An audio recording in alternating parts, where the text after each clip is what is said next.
Hello everyone, welcome back to Aarti's garden.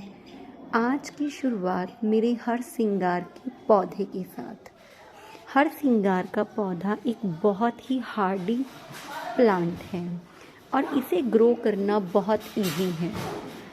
इस plant का चाहे आप वास्तुशास्त्र की दृष्टि से देखिए, आयुर्वेद की दृष्टि से देखिए या फिर धार्मिक दृष्टि से देखिए, हर तरह से बहुत महत्व है। धर्म के हिसाब से इस प्लांट को बहुत ही अच्छा माना जाता है घर में उगाना, क्योंकि इसके साथ कुछ धार्मिक चीज़ें जुड़ी हुई हैं। माना जाता है कि जब श्री राम भगवान और माता सीता वनवास में रहे तो माता सीता हर श्रृंगार के फूलों से ही अपना श्रृंगार किया करती थी।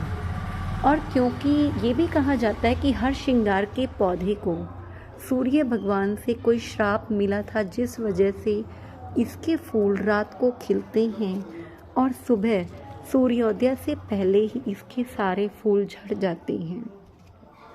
इस प्लांट को हरसिंगार, नाइट जैस्मीन और पारिजात कई नामों से जाना जाता है।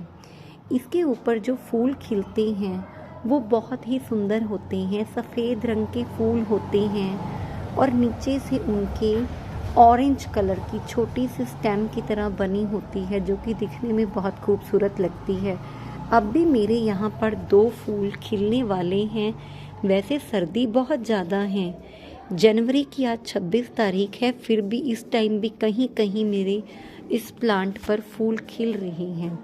वैसे इस पौधे के ऊपर गर्मी ख़त्म होने के बाद, यानी कि सर्दी की शुरुआत में अक्टूबर नवंबर में फ्लावरिंग होती है। उसके बाद इस प्लांट पर फरवरी या मार्च में भी फ्लावरिंग होती है। 2 बार, सर्दी के शुरू होने पर और सर्दी के ख़त्म होने पर साल में 2 बार इस पौधे के ऊपर फ्लावरिंग होती है। मेरा ये प्लांट देखिए कितना लैगी, कितना लंबा हो गया है। इसने कम से कम एक 10 इंच के पॉट के अंदर ही 6 फीट की, कम से कम 6 फीट की हाइट इसकी हो गई है इस प्लांट की। ये देखिए कितना लंबा है ये प्लांट। और हालांकि ये इस टाइम इस पौधे का डोरमेंसी पीरियड है, रेस्ट पीरियड है, उसके बाद भी मेरे प्लांट की कंडीशन काफ़ी अच्छी है। देखिए इसके लीव्स कितने अच्छे बने हुए हैं। हालांकि कुछ पत्ते ज़्यादा सर्दी की वजह से झुलस गए हैं, ये देखिए पीले पड़ गए हैं और ये झड़ जाएंगे और इन्हें मैं इस टाइप कुछ निकाल दूंगी। लेकिन उसके बावजूद भी प्लांट की कंडीशन अच्छी है, उतनी भी ख़राब नहीं हुई है। और प्लांट में ग्रीनरी के साथ साथ अभी भी कुछ थोड़ी बहुत फ्लावरिंग हो रही है। हालांकि इस प्लांट को अब रीपॉटिंग की ज़रूरत है, क्योंकि ये प्लांट मेरा 2.5 साल पुराना पौधा है। 2.5 साल से भी शायद कुछ ज़्यादा ही समय हो गया हो। इस प्लांट को मैंने 2.5-3 साल पहले 50 रुपये का एक नर्सरी से ख़रीदा था। बहुत महंगा नहीं रहता ये पौधा, लेकिन इस प्लांट को आप सीड से या फिर कटिंग से भी ग्रो कर सकते हो।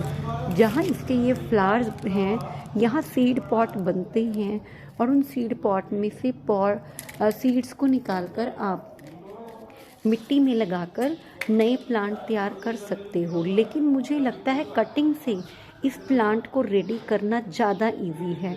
आप कोई भी इसकी एक पेंसिल जितनी थिकनेस वाली, जैसे ये है, कटिंग लेकर अगर मिट्टी में, या मिट्टी में भी नहीं, खाली रेत में, रिवर सैंड में लगाते हो तो 1 महीने के अंदर आपका प्लांट तैयार हो जाता है। अभी इस प्लांट को हालांकि रीपॉटिंग की ज़रूरत है, लेकिन हमारे यहाँ सर्दी बहुत ज़्यादा है। जैसे ही सर्दी कुछ कम होगी, या यूँ कहिए फरवरी के मिड में, 15 फरवरी के बाद मैं इस प्लांट की रीपॉटिंग करूँगी और इसकी ट्रिमिंग करके मैं इसकी कटिंग्स ग्रो करूँगी, ताकि मेरे पास इसके और प्लांट्स भी तैयार हो सकें। अभी मेरे पास पारिजात का, हरसिंगार का सिर्फ एक ही पौधा है। इस पौधे को हरसिंगार इसलिए कहा जाता है क्योंकि इसके फूलों को हरि के श्रृंगार के लिए, यानी कि भगवान विष्णु के श्रृंगार के लिए इस्तेमाल किया जाता है।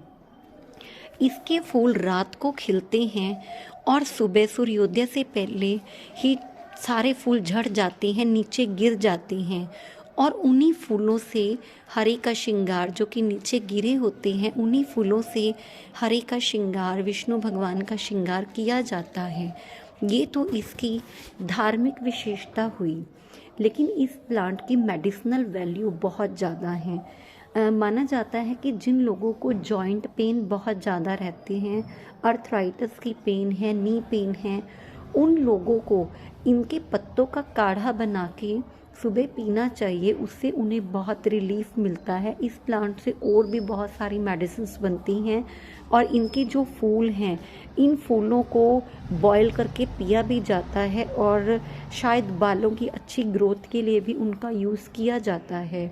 और भी इस पौधे की इतनी क्वालिटीज़ हैं कि इसकी स्टेम, इसके लीव्स, इसके फ्लावर, हर तरह से इस पौधे का इस्तेमाल किया जाता है। ये इसकी मेडिसिनल वैल्यू रही।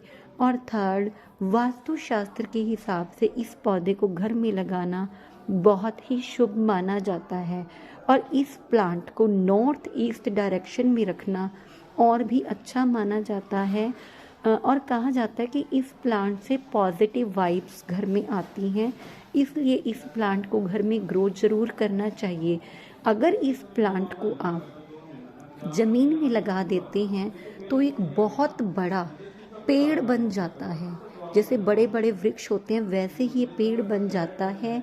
और जब इसके फूल रात को खिलने के बाद सुबह झड़ते हैं तो नीचे पूरे में ऐसे लगता है जैसे मोती बिखर गए हों और उनकी खुशबू भी बहुत अच्छी रहती है। अगर इसके पौधे के पास से आप रात को निकलेंगे और फ्लावरिंग हो रही हो तो इसकी फ्लावर्स की फ्रेगनेंस बहुत अच्छी रहती है। बहुत एक मध्यम सी, बहुत ही अच्छी सी इसमें से एक फ्रेगनेंस आती है जो हर किसी को अपनी तरफ अट्रैक्ट करती है। और इसके फ्लावर होते भी बहुत सुंदर हैं। मैंने कुछ टाइम पहले इसकी एक रील भी अपने चैनल पर डाली थी जिसमें रात को मैंने इनके खिलते हुए फूलों को दिखाया था कि खिलते हुए फूल इसके कितने खूबसूरत लगते हैं। देखिए, इस पौधे का धर्म की दृष्टि से, वास्तुशास्त्र की दृष्टि से और आयुर्वेद की दृष्टि से, तीनों तरह से कितना ज़्यादा महत्व है। इसलिए हर किसी को इस प्लांट को अपने घर में ग्रो करना चाहिए। बहुत ही हार्डी प्लांट है, बहुत ज़्यादा केयर ये प्लांट नहीं मांगता और इतनी सर्दी के मौसम में भी, हालांकि डोरमेंसी पीरियड चल रहा है इस प्लांट का, फिर भी इस प्लांट को इतना ही ग्रीन बना रखा जा सकता है। उसके लिए हमें करना क्या है कि टाइम टाइम पर इसकी गुड़ाई करनी। और इसकी मिट्टी देखिए कितनी वेल ड्रेन है कि इसकी जड़ों में पानी रुकना नहीं चाहिए। इसकी टाइम टाइम पर गुड़ाई करते रहें और इस पौधे को पानी तभी दे जब इसकी मिट्टी अच्छे से सूख जाए। और इस प्लांट को एक ऐसी जगह पे प्लेस करना चाहिए क्योंकि ये सन लविंग प्लांट है।